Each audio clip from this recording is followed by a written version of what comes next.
This is Pretty Much Pop, a culture podcast still subsisting on basic rations and trying to build a hut before nightfall. Today we return to video games, looking at the genre of resource management games, including survival crafting games, colony simulators, real-time strategy games, and more. This is Mark Linsenmeyer. I strongly prefer playing God over being stuck in a first-person perspective poisonous swamp. This is Al Baker speaking from the UK, currently at 1,600 hours in RimWorld, having never actually finished a game. This is Tyler Hislop in Frederick, Maryland. I would be outside punching this tree with my fist since I don't have enough wood to make an axe. Returning, very special guest. Hi, I'm Jamie Madigan from psychologyofgames.com, where I look at the intersection of psychology and games, and I'm still trying to automate coal production in Factorio. All right, this is the world's most occasional video game podcast. It has been the greater part of a year since we did any video game coverage, and it was with this exact group. Yes. That we last talked about. It was Hades, wasn't it? Hades and roguelikes. And the roguelikes. I don't remember which of those was more recent, but they were both last year. I have known about this. I think I floated this by all of you for a good 6 months, because unlike the roguelikes, which was very easy to just go in and try a bunch of things, these require serious commitment almost entirely. Let's start. What are we even talking about? I identified this as a single genre. Tyler, you seem to think that, in fact, you're managing resources in every game, and there's crafting in many kinds of games, and this was very ill-defined. Yeah, I mean, we run into this issue anytime we talk about genrefying games, especially. There's so many mechanics are between genres and being constantly iterated upon in different styles of games. But in particular, resource management games should have a component that is specifically to manage resources. How the player then utilizes those resources to carry through the game's progression, that's where it deviates significantly between games. Jamie, what is your background and love of these type of things? Yeah, these are the kinds of games that I'll pick up when I feel like just kind of falling deep into something. It's like, all right, I need something that's going to eat up like a whole Saturday afternoon, or I've just got some time. So I don't play all of them that come along. And I actually don't like when crafting, for example, shows up in other types of games where it's kind of intrusive. Like, I heard there was going to be an Elden Ring. I was like, oh man, that stinks. And turns out like you didn't really need to engage with it. Al, you're the one who's most afraid of, I think, of twitchy games that are very stressful. So I would think this would be your bailiwick. Anything that requires real-time responses in order to progress is just a non-starter for me in general. This kind of game in particular. So probably the first game I got obsessed with when I was a kid was SimCity. I grew up, my kind of prime gaming days as a child was in the 90s. I was a big fan of Bullfrog games. So the original Theme Hospital, Dungeon Keeper, they were both very formative for me. And then one day, my dad bought me a copy of Civilization 2, and there goes the next 10 to 15 years of my gaming life, more or less. So 4X games were an enormous part of so I always preferred 4X games. 4X meaning, help me out guys, exploration, exploitation, extraction. Is that another X? And extermination. More than traditional RTSs, because when I was growing up, Starcraft was very big. That also required you to be quick, think quickly, have a stable internet connection. I always preferred, like, anything turn-based always really tickles me. Most of the games that I've really sunk a lot of hours into, really enjoyed, have been either 4X games or latterly management games. Those stemming from the Theme Hospital, Dungeon Keeper kind of vein. RimWorld I referenced in the intro is probably my favorite current one, but there's a whole crop of new ones. Just kind of like Jamie said, they're the games that I reach for if I feel like I need to engage my brain in something non-constructive for an afternoon. I find them very meditative, very frustrating in a kind of healthy way. My favorite thing about them is you always go in wanting to create something perfect. And my favorite thing about this genre of games are the ways that they find to shatter your nice, naive dreams of perfection that you have going into them. And I do want to stress, in terms of listener expectations, like, we did not require, among the four of us, like, we traded the names of the games that we had been familiar with. And I tried to watch a bunch of YouTube demos of things, but we're not assuming that any of you have played any of this thing. And this might be just why would people do this? What kind of game is this? This might be an activity that some of our listeners here have not even considered. Maybe if they don't play video games much at all, or they only play, Wordle, or conversely, like, are used to Elden Ring and the sort of more mainstream high action. My restriction in this was just that my PC is not that great. It doesn't have the best graphics card. So things that required too much processing that had a million things to keep track of. And we're also trying to provide a like highly graphical first person experience. Like my computer just can't handle it. Since we last talked, I've gotten a PS5, but there's so many of these games that just do not work in a console setting, at least not well. Yeah. Get a brand new video card and then go see how Civ 4 runs. One thing I like about a lot of these games is really good ones, especially really good old ones, will run on pretty much anything. So it's fairly lightweight. I think Prison Architect or RimWorld will probably run on any business laptop you happen to have lying around. Some of the ones that I particularly like are pixel graphics. It's really about getting as much information and data going through in simulation style as you can. The newer games that are trying to do colony sims with high fidelity graphics with lots of characters on the screen, lots of things to simulate. Yeah, they're tougher to get to run. One of my favorites right now is called Icarus, but it's more of the open world survivor craft, first person oriented, base building, things of that nature. Mark probably couldn't run that on anything more than low settings. So, but I do like it at least on console. Not yet. I don't know if it will be. Those types of games, Valheim, games like that would work pretty well on console. But if you're looking at the top down perspective, like the 4Xs maybe could because they are on console because they're more like board games. But then the RimWorlds, the Starcrafts, where you're controlling units. I suppose RimWorld is actually on console now. I think there's some real-time strategy games on console, but they're not particularly well rated. I don't know that I've tried one on there. Yeah, StarCraft came out for the 64. StarCraft 1, in between the original and the Brood War expansion, they released it for Nintendo 64, and it's terrible. You can only play it at normal game speed.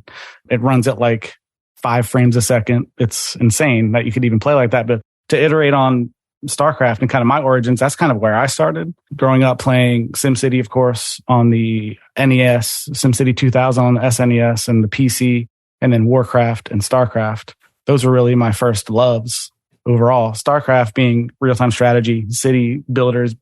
Again, the hybridization of these mechanics. It's interesting. It's a city builder, but there's only like 6 kinds of buildings you can build, and they're sort of in order. So it's a simple, like you're not going to lose track of stuff. It's more because the point of building the buildings is to be able to create units and fight.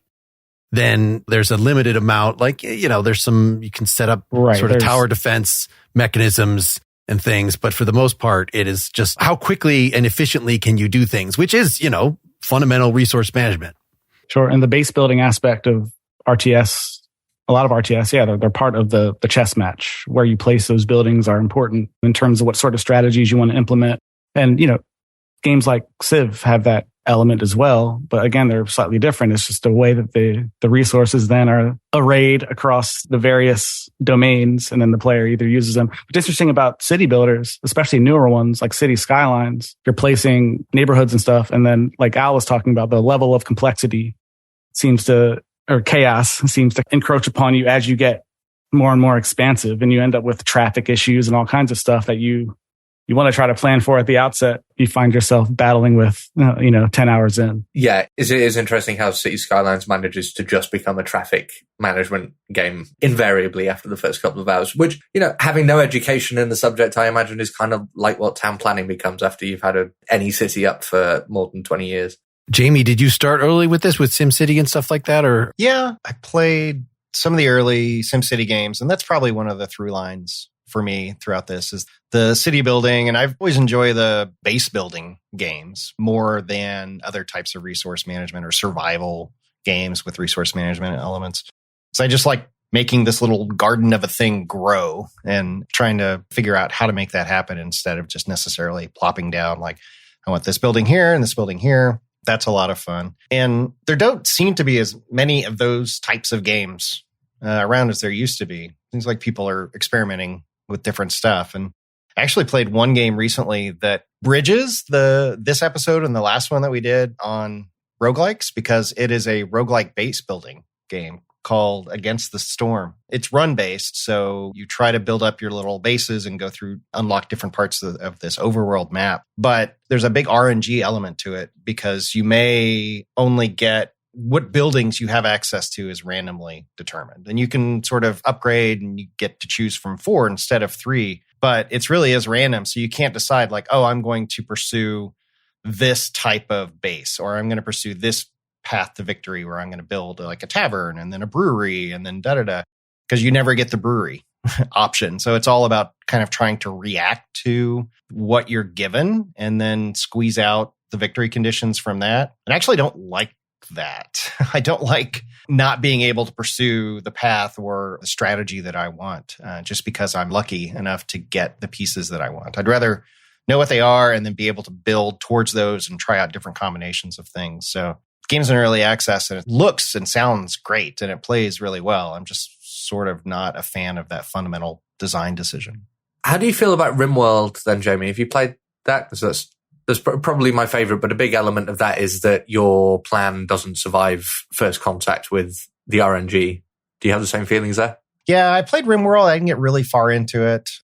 But RimWorld seemed to have more freedom than Against the Storm seemed to have for me. But yeah, it is like random in terms of like what will attack you or what sort of calamities will fall in your lap, if I remember correctly. Yeah, we should say most of these have probably not Against the Storm, since it seems like that's the point, but RimWorld and Oxygen Not Included is the one that I've been playing like crazy the past few weeks.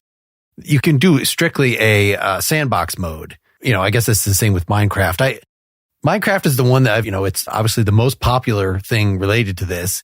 And I've never spent a lot of time with it. Maybe it was just sort of one of those things like if my kids or if, 6-year-olds are super into it, then maybe I don't know if, but I felt with some of these that I've been tricked into playing, an alternate version of Minecraft. Well, Minecraft is one of those where you can get the totality of those experiences in the game. You can play fully hardcore survival style where every encounter with a zombie could be the end of your character, or you could play strictly creative, and the level of granularity that you can dig down to literally and with the resources and the things that you can create, the flexibility and creativity. That's kind of what I enjoy about resource management games, but just being able to freely create things where the management of the resources is just a means to be creative in those terms. But I do like games like Against the Storm that have some RNG and roguelike elements too. But I find myself spending, hundreds of hours in the same world, fine-tuning a thing that I built, listening to a podcast. Today I'm going to listen to this podcast and just chop trees down for 2 hours. That way I have 9,000 stacks of wood, because when I want to make this huge wooden village that I made myself in Valheim, I can do that. It just kind of goes to show kind of what Mark put on the document. Like, are we just generating work for ourselves to do in a simulated environment or a virtual environment? It's like, well, perhaps, but the freedom to then implement the resources to carry out a creative vision, I think was what really appeals to me about it. Yeah, I think you're totally spot on. To put on my little psychologist hat, these kinds of games give us the freedom and the autonomy and a sense of progression in ways that we don't always get outside of games, like work or education or other spheres of life. I get that question a lot. It's like, why do people like to play these games that are basically modeled after work, like Farming Simulator or Power Wash Simulator or any of those kinds of things? And I think a lot of the resource management games fall under that same question. And the answer is because they let us do things that are just inherently psychologically satisfying. Sense of progression, sense of meaningful choice, and a sense of being important to other people. And the sense of accomplishment, where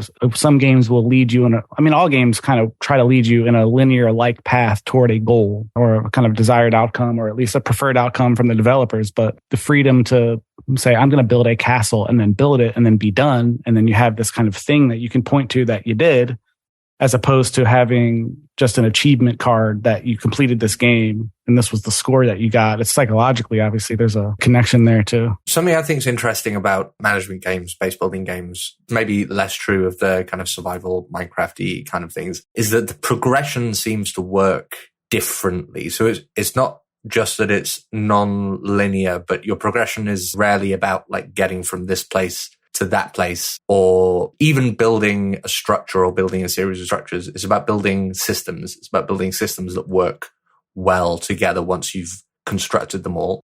And the particular kind of satisfaction that I always look for and really love in these kinds of games is just constructing a well-functioning version of whatever it is that I'm building. So a well-functioning city, a well-functioning colony, something that's resilient enough to take the disasters that the RNG befalls on it. And that's an interestingly different kind of satisfaction, I think, than you've beaten the final boss kind of progression that you get in other kind of games. Yeah, I'm smiling right now because one of the other games that I played a lot of in this category is literally called Satisfactory, where it's a factory building game that has satisfaction like as part of its name. And they know what they're doing there. It's satisfying to build these things that automate and work on their own and to solve very practical problems in the game.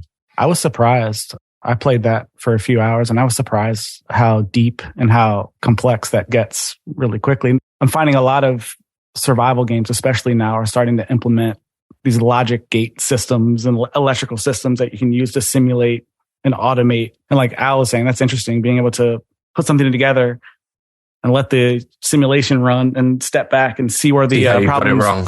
Yes, is that inevitably there will. And that's what makes the developers of these games creative and interesting, or at least that's what they're ostensibly trying to do, is allow you to get something going. And then the conceit of the game is to either try to trip you up or have you build or progress toward a goal, but at the same time having the RNG and the creative components as well. RimWorld especially, I've done about 800 hours of RimWorld. I love that game.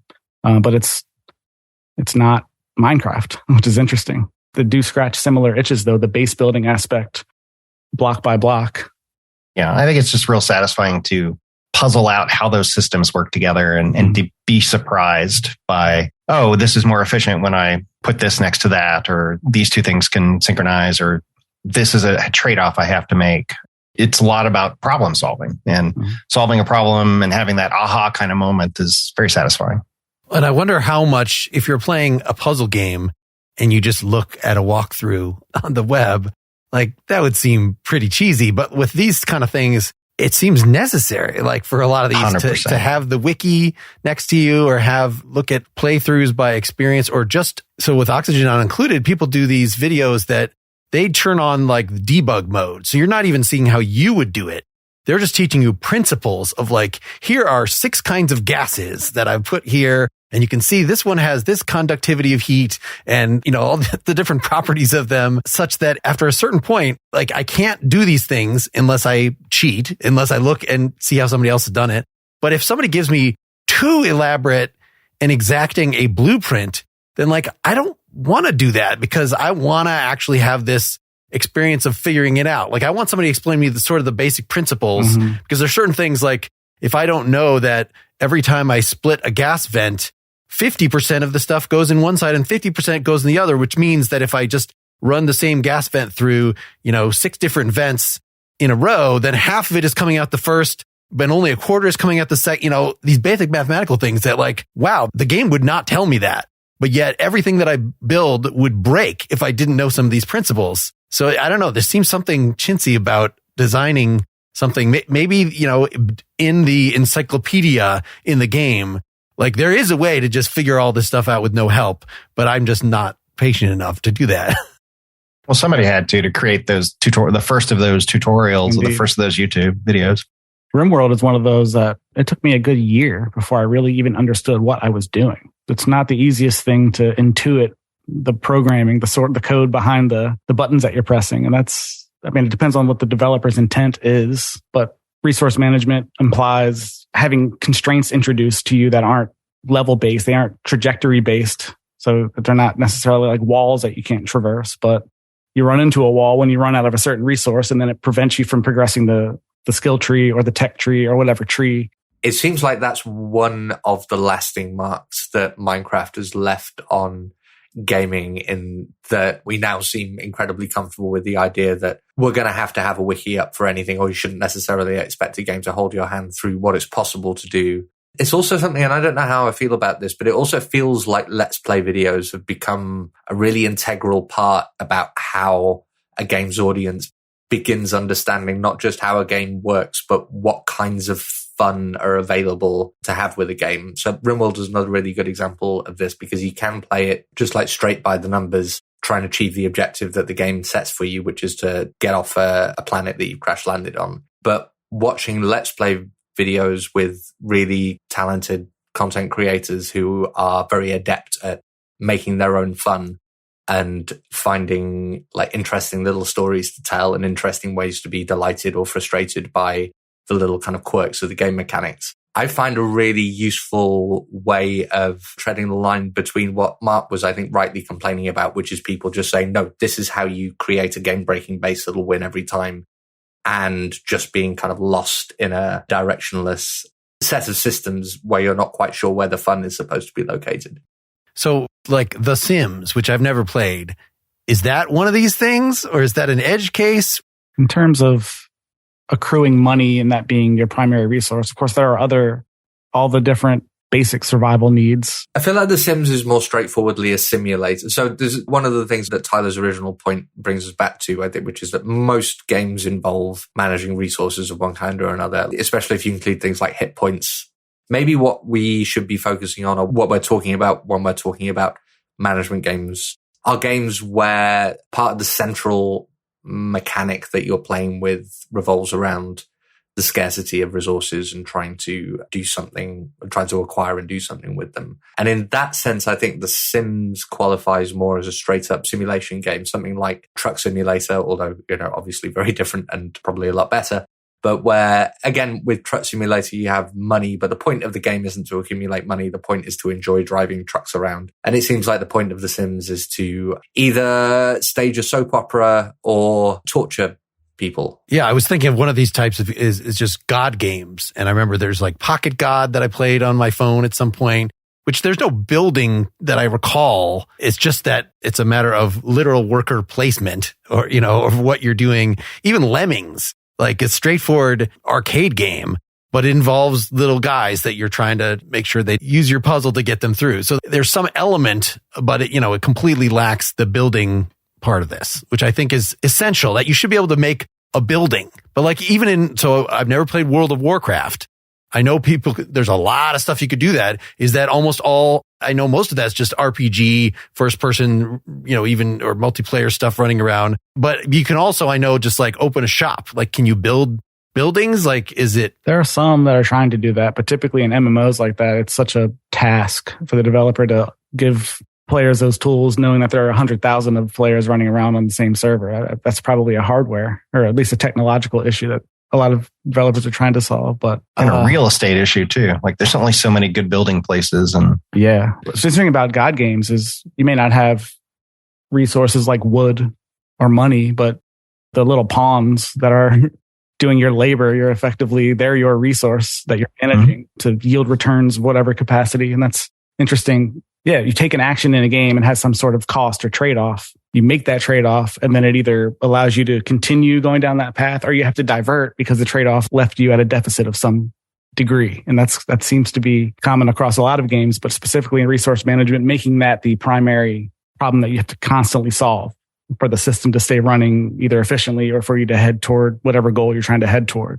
I want to stop here and tell you about another pop culture show that isn't afraid to get nerdy. Check out the chart-topping podcast called The History of Literature from our friends at The Podglomerate.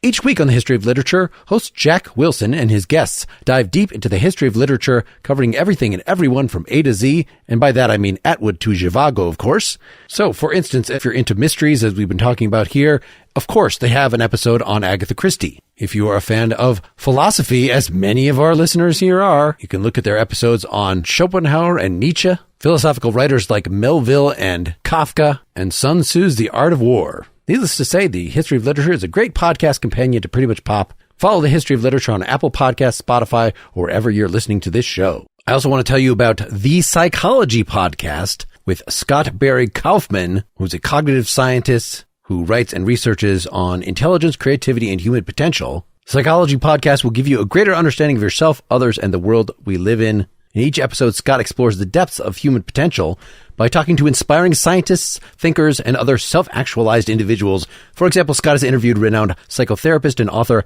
Esther Perel about love and relationships. He's also interviewed biologist David Sinclair about aging and longevity, and Amanda Knox about trauma. Listen to the Psychology Podcast now, wherever you get your podcasts. And you had referred to like Civilization, which is, a very long-running series of games. I got the most recent one, for iPad, and I don't know, I didn't get far enough into it to really have an opinion, but I did not find it that fun. You were just referring to it, Tyler, I think as a board game, right? It's kind of, yeah, it's almost like a board game simulator. It's a platform upon which you have pieces that get planted down. They have particular goals. That there's a conquest imperial conceit to it. Of course, Civ has become interesting in that there are all these different win conditions that you can pursue. Like in, I think Civ 4 and 5, Civ 5 especially, you can pursue just the faith-based victory or the war victory or the technology victory or the education victory. And there are different ways that you can orient yourself using resources to go down certain pathways. So that's interesting. The 4X, the exploration being that you're one block away or one hex away from another territory that you haven't explored yet. You move your piece over, and then the fog of war clears and you can see what resources then you have to either obtain or what obstacles you have to run into. And games like that, the turns that you take are a resource. You have to manage your turns, where you might have X amount of turns or energy to spend on the turn. And that will determine what you might do as so that's interesting as well as a resource, managing your actions and the actions that you take, but not in a stamina way. Not like you're punching a tree and running out of stamina and then you have to stop punching the tree. And I see there have been adaptations of Sid Meier's Civilization to an actual board game, which seems a little ironic since clearly this kind of thing. I mean, I really like these games that are basically video games that are basically modeled on risk. That we got our starting thing and we're going to build our base and build our thing and we're going to try to expand outward. And, that seems like pretty fundamental to this kind of game and the appeal of it, especially the conquest part of it. So if it's purely a building sandbox thing, then why am I not just building with Legos or one of those Lego video games where you have as many pieces as you want? You don't have to purchase the pieces, but it's just purely a creative enterprise. I can make a sculpture. It seems like, I don't know, that doesn't hold my appeal in the same way, maybe because I lack the creativity. It's medium determined too. It's almost like an aesthetic based medium type thing where a bag of Legos, you'll realize a certain outcome. But then in something like Icarus or Minecraft, you have a different set of tools and resources and whatever. For me, it's always been aesthetic. Is the thing going to look awesome or badass after I'm done creating it? Something that I could not have done on my own with analog or tactile resources in a virtual world. I can command any number of insane things and make giant skyscrapers and things of that nature. So with respect to board games and otherwise, video games, of course, have the added benefit of just being filled with a litany of more options, a variety of options, of optionality and player choice. Whereas I guess board games as well, but to a limited capacity, you can't have infinite RNG cards in your... I need only manage the resource of my how fast my fan has to spin on my laptop in order to accommodate all these individual bits that are each giving off heat and other things that have to be calculated for every single little thing on the screen. And that's a whole nother discussion. The whole, it's resource management all the way down. I was watching some video about Dwarf Fortress. So that's sort of the fundamental, the first game behind RimWorld and things like that of, talking about that if you build your base too big, then inevitably, however powerful your computer is, it will suffer a long-term death of just not being playable anymore. Mm-hmm. Yeah. The actual constraints of the system itself, an energy constraint. That didn't even think about it that way. That's very interesting.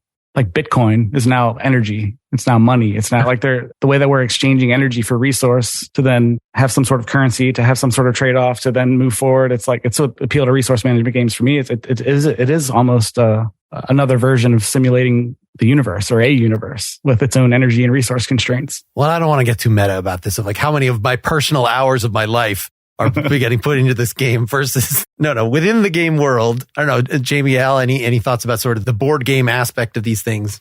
I think it's totally fair to say that Civ and games like it are just digital board games. And one of the things that makes video games cool is that they can have far more complicated systems baked into them than you can have in an analog game. And I think probably most RTS games owe their history to like tabletop wargaming games, that these games are like board games in their soul. The strength of video games is that they can automate so much of that stuff and put it under the board, behind the scenes. And so you can have those much more complex systems where you're not having to fiddle with cards or dice or bits of plastic or whatever, which you could theoretically do in a lot of cases, but never to the scalable extent that you could do it with a computer program.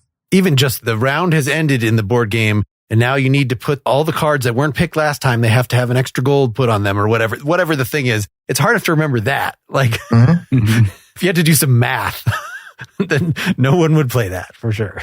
I was wondering about what each of you guys specifically get out of these kinds of games, because it feels like there's probably two ways to approach it. And I feel like all of you are relatively kind of normal and sane.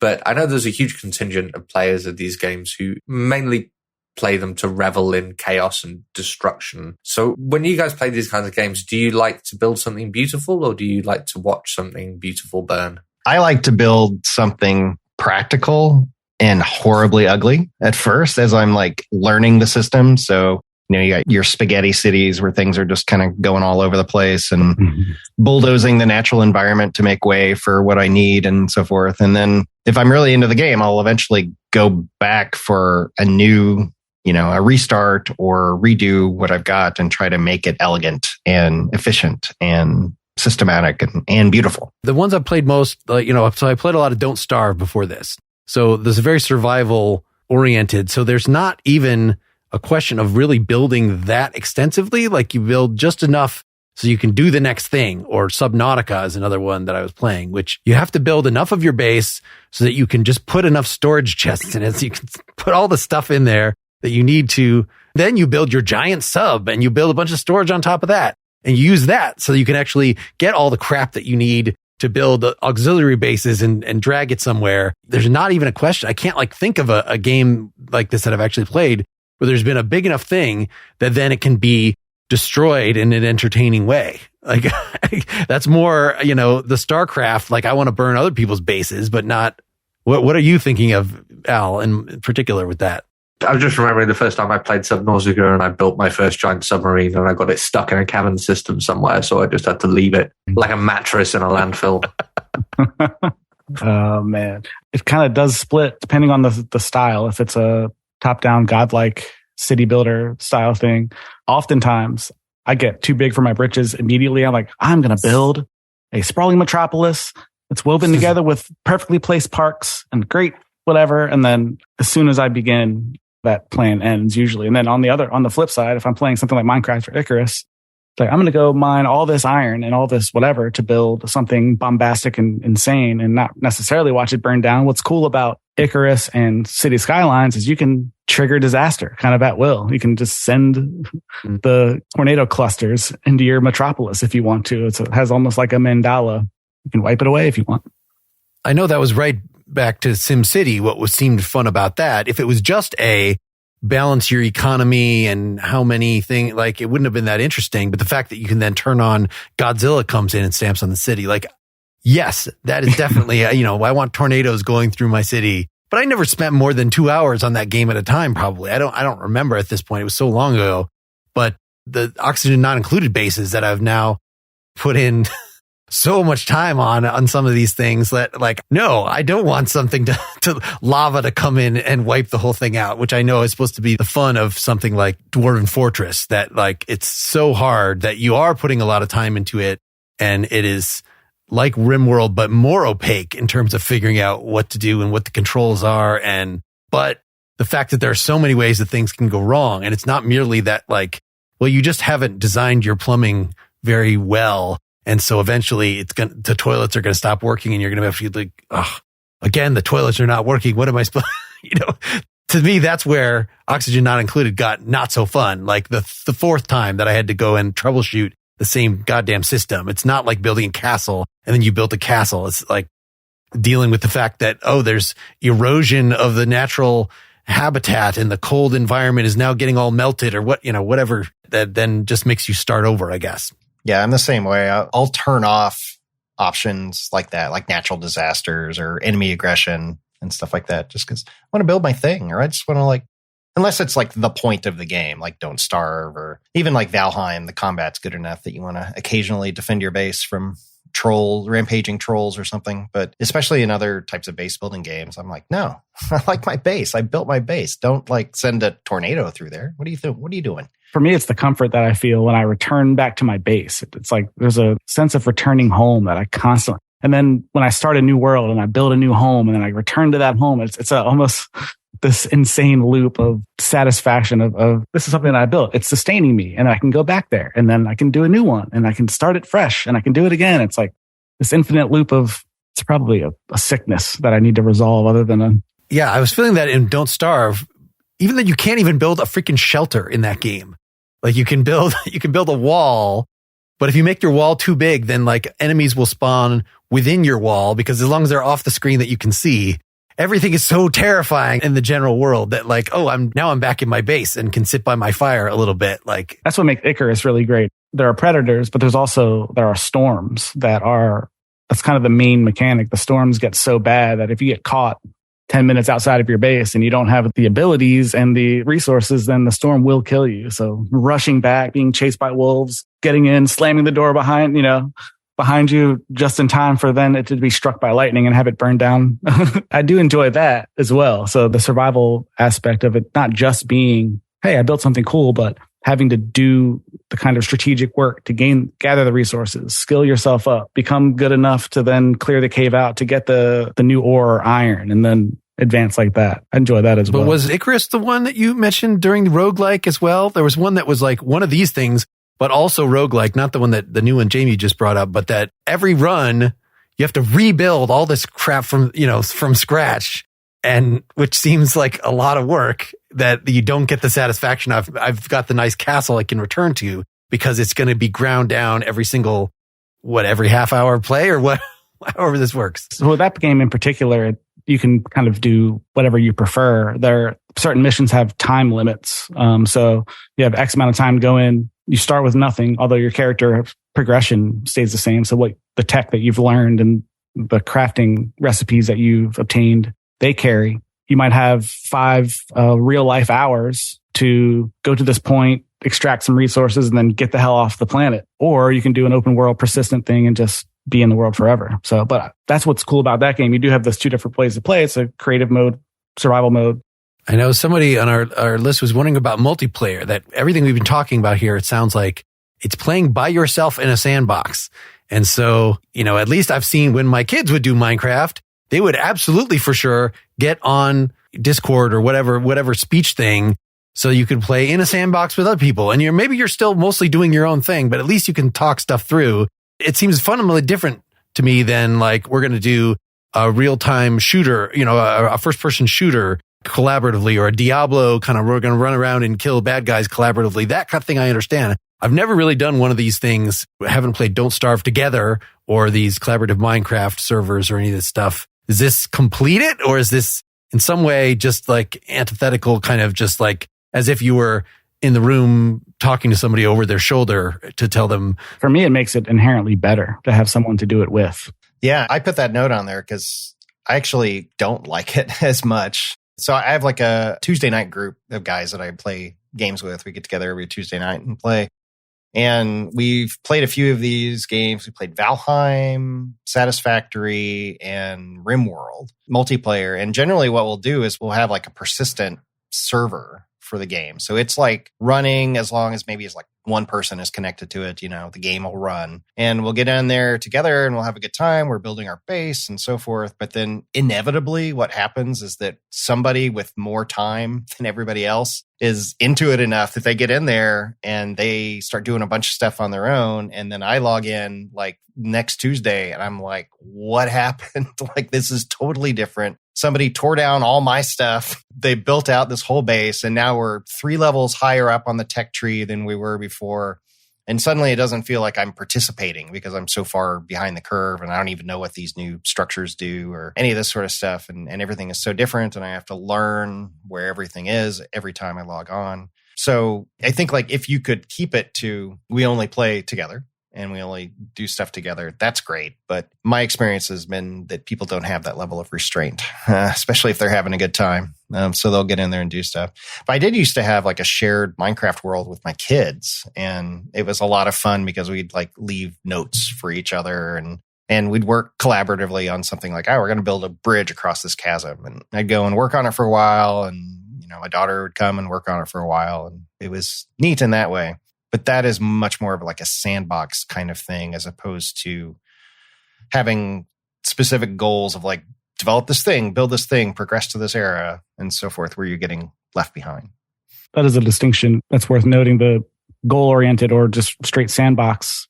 We already mentioned it a bunch of times, but like Kate and I, my girlfriend and I will, we play No Man's Sky together. And what's cool is that there is a clear trajectory, but she just goes off, finds her own other planets, builds on those planets, and then I can bounce around between her bases. She can bounce around between mine. It's not necessary that we both operate on the same linear path. I think we need some space. Yeah, exactly. Literally.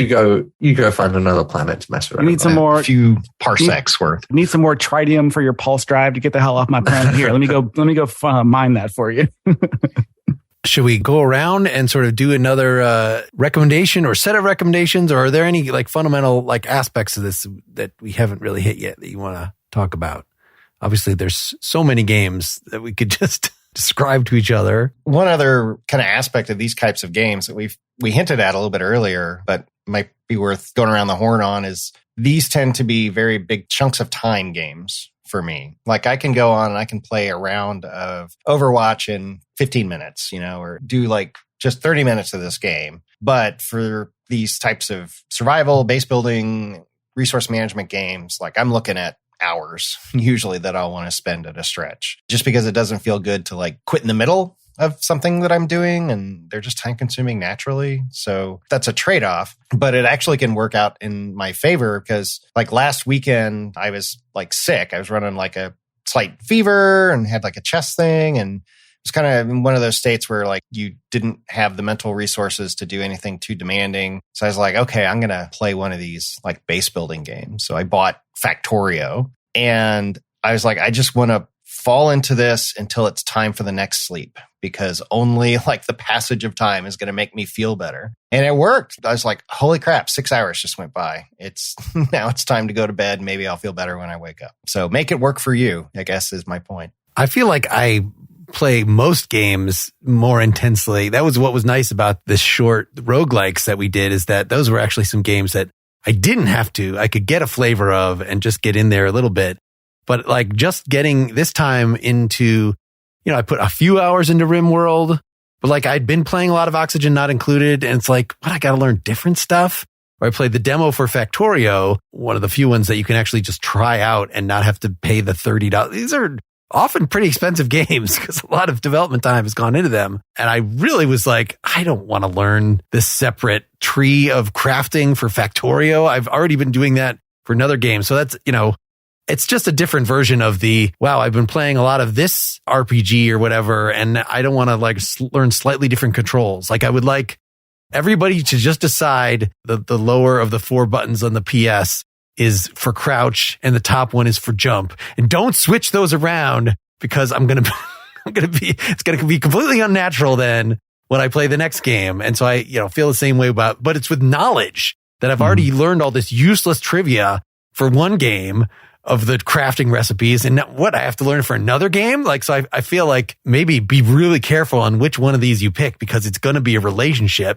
You're going to put major time into it. Then let some time pass before you take on the next one. That's at least what these little spurts and forays, I have not actually found that gratifying. No, I've got loads of these games in my Steam library, and they are all at either 6 hours playtime or like 1,000 plus. In terms of Jamie's question, I think some games are like the roguelikes, like Mark was saying, get in, get out. And some games have this persistent project quality where it's like it's something that you're building quite literally over the course of a lot of time to achieve an outcome. And I like games like this for similar reasons that you like the roguelikes, is that I can just hop in, farm a bunch of trees, get certain processes going, and then hop out. And then when I come back, the project resumes and I just continue along this creative path. There are some resource management games like Stacklands. It's literally, I forgot to put this on the list, it's literally just a card game, roguelike, resource management style game, where you can have 20-minute sessions, but it has the resource management element. So sure. I was looking at a new one that came out just called Backpack Hero. That sounds like entirely like resource management, but in just looking at YouTube stuff about it, no, it's actually more like a card game. It's just that it's sort of whatever's at the top of your backpack, the way you've arranged it is the thing that you can use. Like that didn't seem to have what we were going for with this, even though it literally is all about managing resources in a Tetris-like way is how it was described. It's like, how do the items physically fit into your backpack? Yeah. Comparing games like Minecraft and Diablo seems counterintuitive, but the inventory management style of it, where you obtain items and you have to fit them in your, so building whole storage rooms and then making sure each chest, like in Minecraft, is labeled and everything is organized. And you know where the stone blocks are and the brick blocks are and the coal and the iron and the cotton and the whatever. Love it. That's its own style of puzzle solving. Inventory management as a puzzle solving simulator puzzle game. I will spend hours doing that kind of stuff, of like creating buses or storage areas and labeling everything. And let's put the most frequently used items on this side because they're easier to access. And I guess we were not including in this category things like Stardew Valley, even though you can build your own farm and you can plant your trees and you can. But there seems to be something fundamentally different about that. I'm not sure what it is exactly. Maybe just because there are enough other elements. I guess that's a thing we haven't completely hit on is a lot of these games, it's a hybrid. It's got some management stuff, but then some other things. So another one that I played quite heavily coming into this was Cult of the Lamb. And that you have your buildings and you assign workers to your buildings and you have to keep all your workers happy in certain ways. But then that's just a distraction from the going out into the dungeon and fighting things and gathering resources that way, such that if you take one seriously, you're neglecting the other one. That's part of the challenge, is that you are actually managing your time in that way. Cause it's kind of a boring game if you just stay home and just, are performing rituals for your people all the time and making sure they have good food. And that's all you're doing. And you can't even do that you have to go out and gather bones from your treks out into the world. Like Stardew, it's resource management, kinda, but it's more like a merchant simulator RPG. You acquire the resources to sell from your own farm. It's self-generative. So you do manage it in those terms. But again, we start getting really wishy-washy about the definitions of the terms that we're using. As always, it becomes difficult to pin down. But I mean, like we've said all the way through, like these resource management elements are a really key part of a lot of games. And I guess what we call resource management games with capital letters, if you like, depends on how central they are to the gameplay or whether handling that is kind of the main point of what you're doing.